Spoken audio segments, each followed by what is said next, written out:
Well, the issue of counterfeit and illegal pesticide, like I said, is a bit dicey, and it's been with us, but it goes beyond our industry as well to even the pharmacies and any other industry also faces the issue of counterfeit and other illegal pesticides. So it's a sensitive issue, and then it goes beyond just our industry. And as I said, even those that are not counterfeit are part of illegal, and the illegal goes beyond all products or pesticide products that are not registered and approved for use in Ghana are deemed illegal, which counterfeit ones are also inclusive. Let's look at its effects, the impact on public health and the environment. Certainly, we've already agreed that it has dire implications on these areas. What are the effects? Okay, so let me take you back a little bit. If you look at the pesticides, well, CropLife in itself, we are an international body. We have CropLife International, and from the international level, we are found across the length and breadth of the world. We have CropLife Europe, CropLife America, CropLife Africa, Middle East, CropLife Asia. So if you come to the Africa, Middle East, that is where Ghana is a part of. So we have what we call CropLife Africa, Middle East. And CropLife in itself is the companies that produce these pesticides. So the CropLife national organizations are, for instance, CropLife Ghana. We represent the pesticide industry in Ghana. So all the companies in Ghana that import and distribute pesticides are under CropLife. And we have currently a membership of about 25 companies who bring in these pesticides and fertilizers and other inputs into Ghana as part of CropLife. As I said, from the international perspective, we have those organizations or those companies that really produce these pesticides. And when they produce them, they bring it down to the national levels. We have what we call the active ingredients. Now, for instance, the active ingredient is the main component in the formulation of every pesticide. That makes it what it is. Now, before an active ingredient is being produced, there's a whole lot of research that goes into it. It takes 5 to 8, even 9 years before an active ingredient can be researched on and then produced. And that is a whole lot of time. And within this period, there will be back and forth between the companies and then the research organizations and then the international bodies, the certification bodies as well, to be sure that what the active ingredients that are being produced are fit for purpose and are fit for use without any side effects. Now, when these actives are produced, then they are formulated into pesticides. When we say pesticides, as we all know, side is something that kills. So there's a wide range of pesticides. Those that are used to control insects, we call them insecticides. Those that are used to control nematodes are called nematicides. So it's a broad spectrum. Pesticides are used to control or to kill, and that is established. Now, depending on what type of pest you want to control, that is where we categorize either a weedicide or a herbicide. Herbicide automatically is used to control weeds, and then fungicides is used to control fungi. So these are the broad spectrum of pesticides that we have that have really undergone research before they are being manufactured. Now, there's something we call stewardship, product stewardship. As manufacturers and then innovators of these pesticides, and as CropLife or as industry, we have something we call product stewardship. Stewardship, in layman's perspective, is what you would do to reduce the effects of these pesticides on the human health, the environment, and then the crops as well. whilst promoting its efficiency. Okay. So on one hand, you are trying to suppress its effects, and on the other hand, you are trying to promote its efficiency. And that is stewardship. Now, what companies do is that right down from the research, there's product stewardship from research to manufacturing, importation and distribution. That by then it had come to the country level. Then when it comes to the country level, there's now distribution to the agro-input dealers as well, where we still maintain stewardship, where there should be safe and responsible use of these pesticides within those agro-input dealer shops. Then from the input dealer shops, now it goes to the farmers. We still have to maintain stewardship in that respect. Then even after the farmers, after the use of these pesticides, we still have stewardship and extended producer responsibility to collect these empty containers and then recycle them into non-domestic items or even to incinerate them in most cases. Yeah. Now, this line of stewardship is there to protect human health, the crops, and then the environment. But in between, it gets to a level where the numbers that handle the pesticides become greater. And that is where the challenges are. Right down from the research, the products are being guided, no issues of counterfeiting, manufacturing, importation. Now, when it gets to the country, and per the laws, all pesticide products are supposed to be imported into Ghana through the ports. So any pesticide product you see coming into Ghana through the land borders are not recognized. Okay. Are not recognized. And that is what the general public should understand. And as industry, we have sensitized a lot of farmers and the general public and the agro-input dealers as well to be very wary of these products that come through the unapproved routes. And that is where the major challenge is when it comes to counterfeiting and other illegal pesticides. Yeah. That's why I want us to highlight on the impact. Yes. What's the impact on our health and on the environment? Maybe if they understand this, I mean, the job will be easier for you and I. Sure. So, and that is why I took it from the research perspective. Now, these products that are counterfeited, that is to tell you that there's no research that has gone into it because these ones are not approved. Some people sit somewhere and they formulate some concoctions into it that hasn't been tried and tested. You don't know the actives that are involved in it. Then when you buy them, what it means is that even the dosage rates, you would get them wrong. The actives might be even more, or you don't even understand, might be less, which will not get the effect on your crops and then your produce. There is something we call MRLs. That is maximum residue levels. Okay. Now, what it means is that when you apply your pesticides on crops, the acceptable ones, the registered ones, the approved ones, the residue levels are very minimal because they have been tried and tested on those crops. And for instance, they let you know that, okay, when you apply this pesticide on this particular crop, after this number of days, the residues would go off. These have been tried and tested. Now, these counterfeit products, they haven't been tried and tested. No research, no data, no scientific proof. What happens is that when you use these counterfeit products on your crops, they are not going to work like the way they are supposed to work. And on the farmer's level, that is going to be loss of income. Then your crops are not also going to produce like the way they are supposed to produce. Your yields are going to go down, and then your incomes are going to go down. Now, what you are breathing in, what you are spraying, you don't even know the content of that.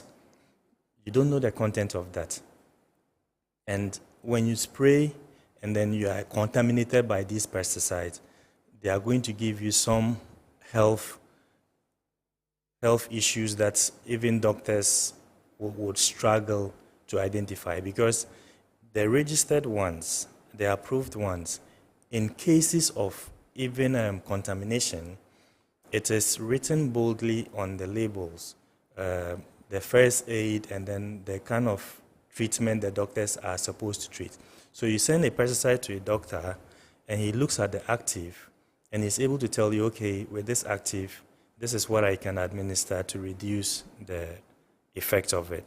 But counterfeits, you don't know what these actives are, you don't know the content of it, and then they are going to pose a lot of health implications. And as I mentioned, with the MRLs issues too, what happens is that if you use counterfeit, the residue levels are usually very high. So you harvest your produce, and then there are still a lot of residues of those chemicals or those concocted formulations on your produce. And you eat them, and it has a lot of health implications on you. So it affects the human health, it affects the crops, and it affects the environment, water bodies as well. So this is a very serious issue that as CropLife, we have been sensitizing the farmers, that especially those who live around the border towns, that you should be wary of buying products that come from the land borders that have not been registered and approved by the EPA. In Ghana, we have laws that regulate pesticide use. And one of such laws is the Environmental Protection Act, which was enacted in 1994, Act 490, and also the Plant and Fertilizer Act, which was also enacted in 2010, Act 804. So the EPA is the only mandated regulatory organization to register pesticides. And once they register, they are supposed to follow through to see the management and then the use of this pesticide, which we work very closely with them as industry to make sure that what is being registered and approved is what is in the system. But that is not always the case, because we have a lot of fraudulent people who bring these pesticides, counterfeit and illegal pesticides, through the unapproved borders. And especially too on, if you go to these local communities, on the market dates, you would usually see people riding bicycles and then selling products that are suspicious. Okay. Yes. And what we should also take note is that as the general public should know that every year the EPA releases a list of approved and registered pesticides for use in Ghana. And in that list, we have personal protective equipment. It can go through, it can get affected through the skin, then possibly through ingestion or by accident. We have farmers who, when they are spraying, they even test the pesticide to see the efficacy of it, and that is a challenge. Yeah. So through the mouth, someone can get infected with these pesticides. Then through the nose, inhalation, by breathing in the pesticides during spraying or even mixing. If you don't use the right personal protective equipment, you can get infected as well, and then through the eyes. Now, the major health risks, like as I said, it varies depending on how you get infected with the pesticides. Okay. Through the nose, it comes with a lot of respiratory tract diseases or infections. Through the skin, we have had reports of various skin diseases that farmers get by using these counterfeit and illegal pesticides.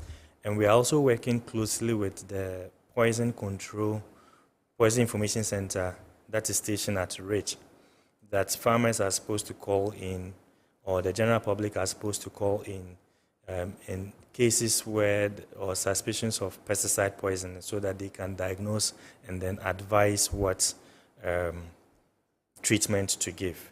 So with the health risk, it varies from what active ingredient you take and then which part of your body that it goes to. I give you an example.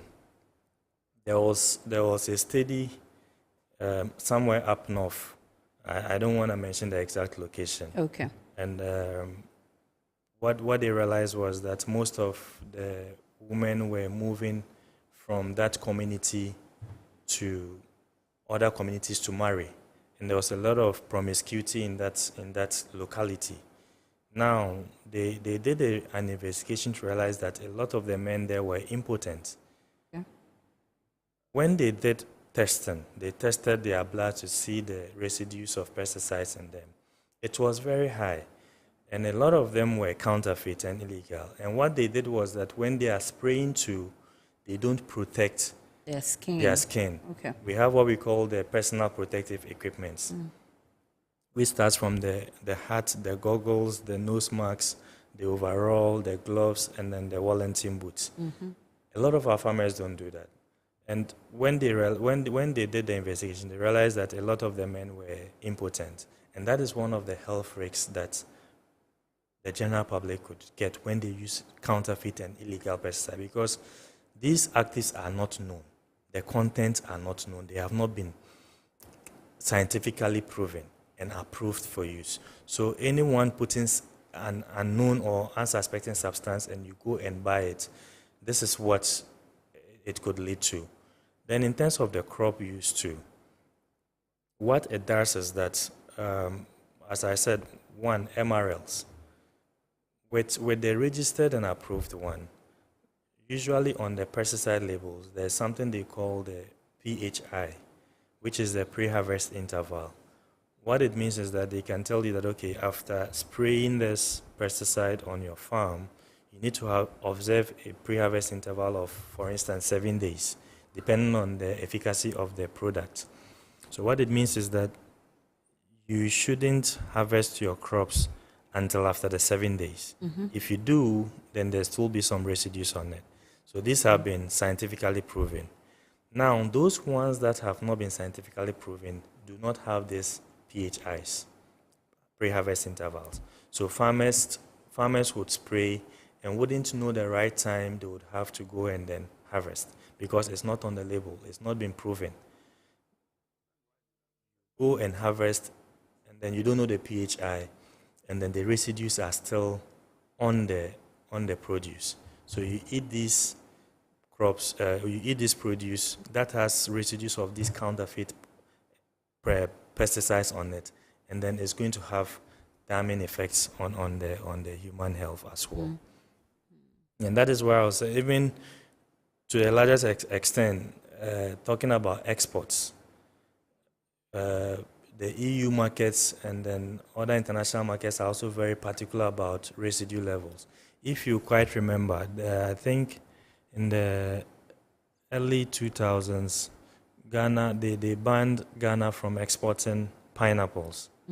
And that was largely because of the residue level. The MRLs were very high. Okay. The MRLs were very high. So markets are very keen on these MRLs. And if you don't use the right and approved pesticides, you are going to increase the residue levels of these produce, which will not be fit for consumption. I mean, to what extent does this affect? Because certainly it will affect sustainable agriculture Exactly. and then food security. To Exactly. what extent does it affect that? So, as I said, as CropLife, we maintain stewardship, and our companies that bring in these pesticide products pass through the right channels to register and get them approved for sale in the market.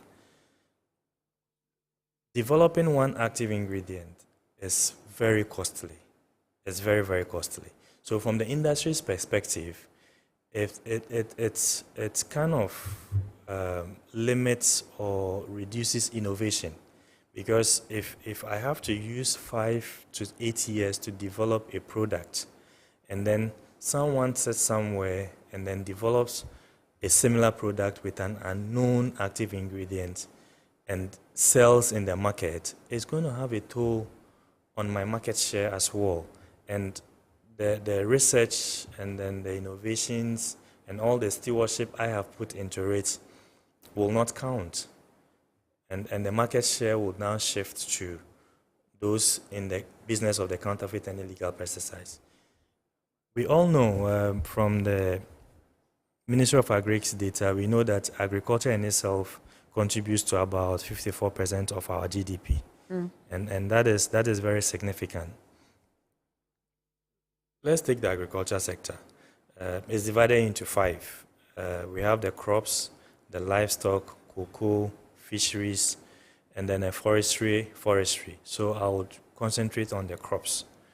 Now, what it means is that if innovation goes down, and then the counterfeit and the illegal pesticides are taking over the markets, production yields are going to go down, production is going to go down, and then food security is going to be affected in the long run. So this has a trickling effect to the national food security. And the thing about counterfeit and illegal pesticides is that if it's supposed to be a collective effort in fighting this, because you might never know where the produce, the vegetables you are buying in the Makola market are coming from. Yep. So we all need to get involved. The initiatives that you've put together, I mean, you've said a lot that CropLife has been doing. Yeah. What form of education have you given to these farmers and even consumers to Sure. actually avoid buying products that, I mean, counterfeit pesticides were used in doing? I mean, how do they even identify that these products have counterfeit pesticides? Sure. And for the farmers, how do they also, I bet you some of them may not know that they are counterfeit. Yeah.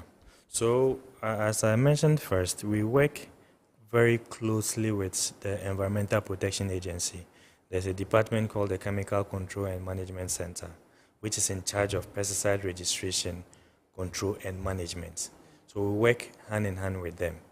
Now we are looking at it as a multi-stakeholder sensitization program.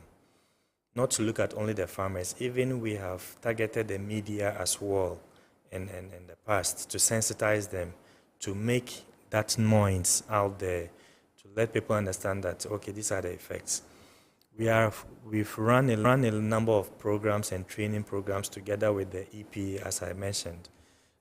Somewhere last year, we trained the Attorney General's Department, the Department of Public Prosecution as well, together with EPA. We trained them on pesticide laws and regulations in Ghana so that they can position themselves very well to understand, to prosecute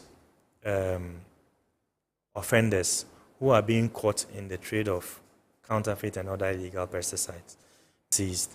And then they were coming in from the Francophone countries, which the products were not approved for use because they were written in French. And all products that you see that are not in the original official language, which is English, are not approved for use here. If you take the label, there are a lot of informations that farmers can get from it. Now, if it's in French, obviously they are challenged. Yeah. So the laws of Ghana says that whatever pesticide products you are going to use, the label should be in the official working language of the country, which is English.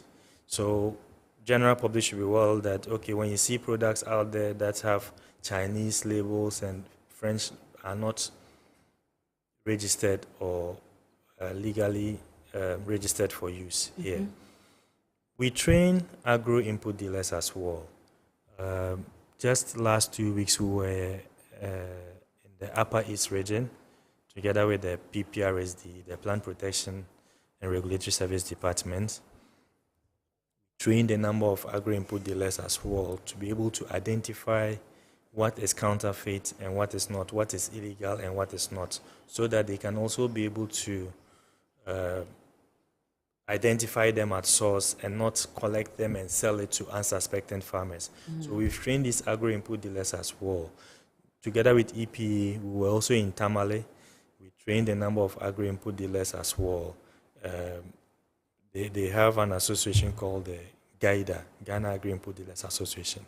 it was an effective training, and then they came to understand that, okay, these are how to identify counterfeit and illegal pesticides. So from there, they also become wary, and they'll be more, they would open their eyes to some of these things to be sure that, okay, what they are selling to the farmers are genuine and registered products. And then at the farmer levels too, we do a lot of trainings and sensitizations with them. It's obvious that we cannot reach out to all the farmers. Yeah. So we do a lot of media sensitization as well, digitalization, where we sensitize these farmers on how to identify counterfeit and illegal pesticides and where to report the cases when these things come up. Right. So it's quite interesting that we're still seeing these counterfeits. Yeah. I mean, with this level of education that you've done for farmers and stakeholders, we're still seeing this. But definitely we need to get somewhere. And it's something that we'll be looking out for in the course of this discussion. What will be the solution to this problem? Definitely there must be a solution somewhere. Iron Port, of course, is powered by GPHA and is sponsored by Gold PLC, Serene Insurance. Let's just go and hear from our sponsors.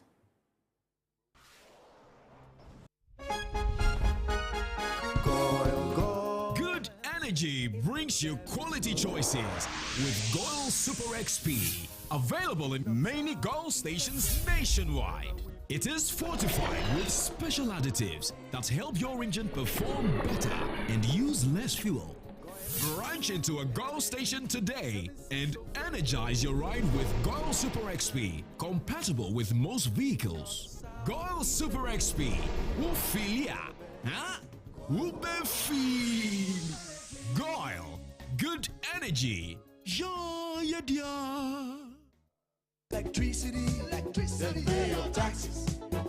Our taxes, our future. Because you see, without our taxes, we wouldn't have good roads, good schools, better hospitals, street lights, and other very important social amenities. When we pay our taxes, we give our children free and quality education. Talga, my money too small. Why should I pay my tax? Look, small. Salifo, it doesn't matter how small or big your business or income is. You still have to pay your taxes. The little taxes from each and every one of us, when put together, could give your community clean water or that deprived school with tables and chairs. Please pay your taxes. It is your responsibility. It is your civic duty. It is the law.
MPS Terminal 3 is Africa's new state-of-the-art container terminal at Tema Port.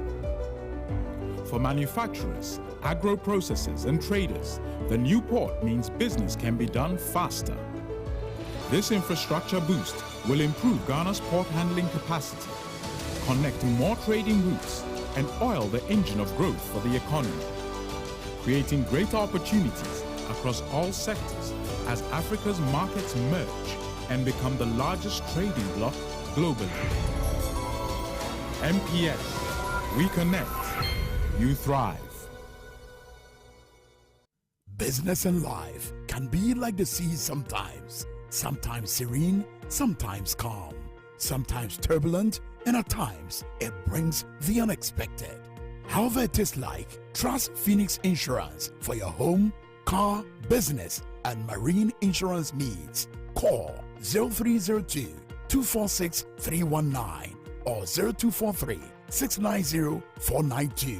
At Phoenix, you experience a delightful service delivered with wisdom.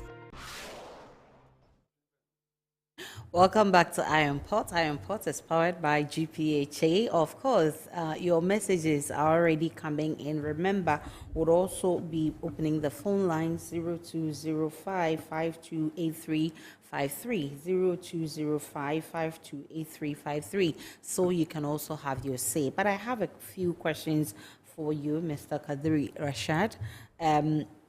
This one is coming from Thomas from Tamale. He says, good evening, Iron Port. Please ask your guests what specific regulations are currently in place to prevent the importation and sale of counterfeit and illegal pesticides in the country. You have an answer? Sure. So, as I mentioned, the pesticide industry is guided by the EPA Act, which was enacted in 1994, Act 490. And the EPA is solely in charge of registering and approving pesticides in Ghana. So, any pesticide product in Ghana that doesn't have an EPA registration number on it is not recognized and must be treated as counterfeit. And this one is coming from Danso from Ningo. He says, great discussions. Kindly ask the crop life man if there are any new technologies or innovations being used to identify and track counterfeit pesticides. He's actually jumped into what's where your next discussion? Going. Yes. So should I hold? But go ahead. Talking about innovations, with as I said, Crop Life is an international network. We've tried to use what we call the serialization, where we put on the Environmental Protection Agency. But now what you can do is that there are a few signs that you can look out for in every pesticide product. As I said, the EPA has a list of approved and registered pesticide products in Ghana, and which is available on their website, and you could also contact Crop Life Ghana, will make it available for you. And the agro dealers that we train, we make this approved list available for them as well. It is within their reach. Once you have this approved list of pesticides, you can be guided by this list on the type of products that you buy. And that should also curb the proliferation of these pesticide, counterfeit and illegal pesticides as well. Now, we can also use just simple logic. Sometimes you buy some pesticide products and the label doesn't seem right. Okay. The label doesn't seem right. The lid is not well sealed. There should be a seal in it. It shouldn't be broken. Okay. The label should be well done, and there should be an EPA registration number on it. So these are basics that we can be looking out for when buying pesticide to be sure that we are buying the right and approved pesticide. But ultimately, let's be guided by the list of approved lists that the EPA usually releases every year. That's why it's so important to have collaborations with other organizations. And that's why I want to find out, Crop Life Ghana, what collaborative initiatives do you have with other organizations in helping check this counterfeit pesticides? Yes, so as I mentioned, I would come back to the EPA again. We are doing a lot of collaboration with them because they are the government sole regulatory body in charge of pesticides. And then also the PPRSD, that's the Plant Protection Regulatory Services Department of the Ministry of Food and Agriculture, PPRSD. We do a lot of collaborations with them. As I speak now, last 2 months, we were in the field with the EPA and then the Ghana Police Service. We raided markets together with EPA and the Ghana Police Service and Crop Life. We raided a lot of markets, selected markets, and then we seized these counterfeit and illegal pesticides in these markets. And what we realized was that even some of these agro-input dealers did not even know that they were counterfeited. And then after that, we took time to train them on identifying these counterfeit and illegal pesticides. So the collaborative efforts are still going on. We are still doing the raids. We started from the north.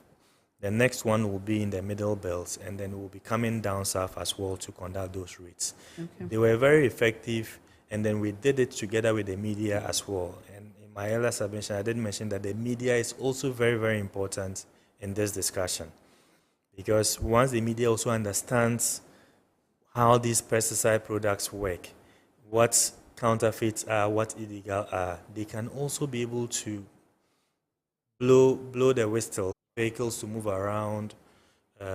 Now we are even advocating to get the EPA what we call a mobile testing van, that they can move around to test these products as and when they see them in the markets, so that it will deter those selling them to stop. Currently, we are also working with the EPA on a pesticide post-registration monitoring and surveillance. What that means is that after even the registration, we are now going into the market to monitor the products that are being placed in the market for sale, whether this is what was registered or these are not registered products. So we have started that exercise with the EPA nationwide. We are taking samples for testing to be sure that the products that have been approved for use in the markets are what we actually have in the markets for use. There's a rather interesting message here for you. It says, "Hi, I'm Jojo. I agree with most of the things your guest is saying, but find out from him what mechanisms are in place for farmers or consumers to report suspicious or counterfeit pesticide products." Sure. So that is a very good. That is where we have to start from, where farmers should be able to report. Now, at your district, if it is in the interior, the closest to the farmers are usually the agriculture extension agents. So if it is in the localized or interior farming communities, the closest to them, if there is an EPA office close by, that would be the surest bet. Or you could also phone CropLife to make this report, and then we'll take it up with the regulators to make the seizures. I want us to look at the bigger picture. Indeed, we've been talking about how this affects farmers, how this affects consumers, but earlier you made mention of how the EU market is much interested in what happens to what we export to the European countries. What's the economic impact on Ghana? I mean, with this counterfeit pesticide? Yes, so the economic impact is great, because I give you the example of the pineapples and then other products that have higher residues because they are using the counterfeit products. And you know how agric contributes to our GDP. So if the residue levels are high, then the import bill goes down. Currently, agric, as we know, it contributes about 40% to our export revenues. And with these counterfeit and illegal pesticides taking center stage, our exports would start dwindling. And what it means is that our foreign income exchange that we are getting from these exports would also go down. And then it's going to affect our GDP and then foreign income earnings as well. So it goes beyond our tables to affect the country's trade,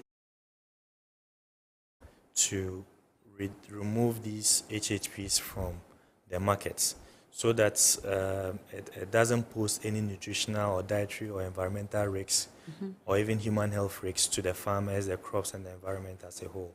So these HHPs have been identified together with the EPA, and then we are taking steps as industry together with the EPA to look at how we can take out all these HHPs from our markets to make it safe. safe. In terms of cost and profitability for farmers and even smallholder farmers and even commercial farmers, what's the effect, or I mean, to what extent does it affect cost and profitability for these? So I always want to give you practical examples. For instance, have what we call resistance. Now, if you, as a farmer, you use a counterfeit or illegal pesticide on your produce, the contents are unknown. What it means is that if you keep on spraying them on the crops, they are likely to build what we call resistance. So now you would have to, if they build resistance, whatever you are spraying on it, it doesn't take effect on the crops. And then the pests are going to take control of whatever crops or produce you are having. And then you are going to have a lot of yield losses in there. So counterfeit and illegal pesticides have dire consequences on both the small-scale farmer and then the commercial farmers. Now, it is, as I said, it is a collective effort. We need to come together to sensitize the general public and take responsibility on where we are buying these products from and who we are buying these products from, so that we can be able to reduce these effects, because it has a lot of cost implications. Imagine now a pesticide product, the counterfeited and illegal pesticide. So we urge government that, okay, let these taxes reinstate the exemption so that the cost would come down and farmers would have access to affordable inputs, pesticides, fertilizers, and seeds as well. Let me read this message from AEC from Kumasi. He says, I'm enjoying your discussion. Find out from your guests if the counterfeit and illegal pesticides are the cause of the early deterioration of our fruits and vegetables. Yes, to a larger extent. And to some extent too, we have what we call the misuse and the misapplication. So when we talk about misuse and misapplication, sometimes farmers do not read the instructions on the pesticide labels. For instance, you are instructed to apply, let's say, 1 liter per hectare. And then a farmer says, okay, for quick results, I am applying 2 liters per hectare. What it means is that, this has been scientifically proven for 1 liter per hectare. If you apply 2 liters per hectare, there's going to be an overdose. True. And when there's an overdose, there's going to be high residues left on the crops, on the produce. And if you take them home, the residues will still have effect on the produce that we are doing. And in other jurisdictions, that's why I say misuse and misapplication. If it is 1 liter per hectare, and you say, okay, I need to save some change, so I'm applying half a liter, so that the next time I'm also applying the half, it's not going to work as it was supposed to be. And when you bring this produce home, then you're going to have a challenge with it. And one other issue that affects this produce that goes bad in the house is the pre-harvest interval I was talking about. On the pesticide products, it is clearly stated the number of days you are supposed to observe before you can harvest your produce, but most farmers do not pay attention to that. As I said, there was an instance where I saw with my own eyes, and this farmer was spraying his tomato farm with a pesticide product. I don't want to mention the name. And almost immediately, yes. Okay. That's an interesting one. But in Accra here. The agric import dealers, yes, how can they be more proactive to, prevent some of these counterfeit pesticides from entering the market? Yes, that is why I say it's a collective effort. For me, it has to start from the farmer level. Because if the farmers understand that, okay, I need to buy my inputs or pesticides from a registered input dealer, then we are halfway through the problem. If they come to the registered input dealers, obviously the products they have gotten have been certified and approved by the EPA. we can only do our bit to reduce it, because a lot of these counterfeit and illegal pesticides come from the unapproved borders. And we need to check our borders too. And as I said, we've trained these border security service personnel to be able to identify and tackle them. And then we've also had reports where some people somewhere in Ghana here are also seated and then changing labels and concocting. So if you have, it is difficult for us to sit here and detect. So if you as a farmer and as an input dealer or someone just a user of the pesticide, you buy something from someone, there should be that traceability, so that if it is a suspected product, we can always trace back to the source of it. The authority as well, because they also give standards, so it's a cohort. So what we have what we call the Pesticide Technical Committee, which the standard authority is also part of. So they look at issues of pesticides, they give the standardization, and they work closely with EPA as well. So we work with Standards Authority on the actives, the content of it, how to apply them, how to use, and they even test what we call the active ingredients. They advise on the application, the liters per acre or per knapsack to be used on your crops. Okay. So the Standard Authority is also doing very well, and we've had very good engagements with them over the past few years as well. What's your long-term plan? I mean, CropLife Ghana, your long-term plan in helping to address these pesticides, counterfeit pesticides, to improve or actually promote sustainable agriculture? So, as I said, this is a really dicey issue, and even it goes beyond CropLife Ghana to CropLife International.